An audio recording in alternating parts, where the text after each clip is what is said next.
Üçün suala baxırıq. Deyir ki, müəllim dərs zamanı keçiləcək mövzuda şagirdlərlə debat təşkil edir. Şagirdlər mövzu ilə bağlı iki fərqli mövqedən çıxış edirlər. Lakin onlar debat zamanı öz fikirlərini dəstəkləyəcək düzgün arqumentlər gətirə bilmirlər.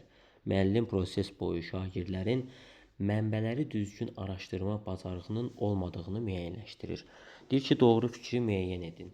A variantında deyir, şagirdlərdə savadlılıq kompetensiyasının zəif olması burada göstərilir. Deyir ki, onlarda tənqidi düşünmə bacarığının inkişafına ehtiyac var. Bəli, savadlılıq kompetensiyasının məhz tələbi bundan ibarətdir ki, burada yalnız oxuyub yazmaqla deyil, eyni zamanda müxtəlif mənbələrdən gələn məlumatları anlamaq, onu şərh etmək, onlardan istifadə etmək bacarığını özündə birləşdirir.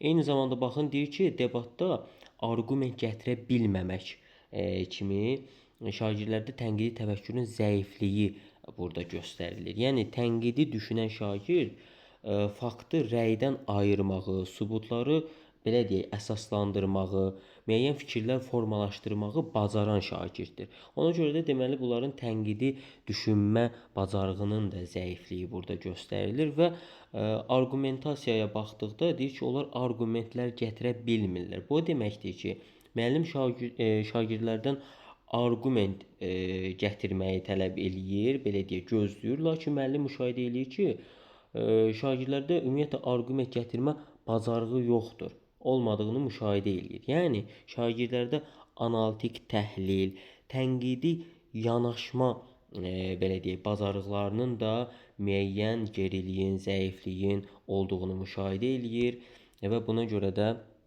belə deyək, bu da şagirdlərdə savadlılıq kompetensiyasının zəif olması deməkdir. Digərlərinə baxdıqda, baxın, burada deyir ki, rəqəmsal savadlılıq kompetensiyası zəif olması, rəqəmsal deməli savadlılıq kompetensiyası ilə bağlı ümumiyyətlə burada fikir yoxdur.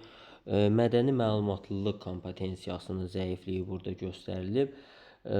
Bununla da bağlı bir fikir yoxdur. Çünki orada deyir ki, özünü idarə etmə kompetensiyası daha çox öz mədəniyyətini və yaxud da digər mədəniyyətləri tanımaq, müxtəlif belə deyək, mədəniyyətlərə hörmətlə yanaşmaqdır. Onunla bağlı da bir situasiyamız yoxdur.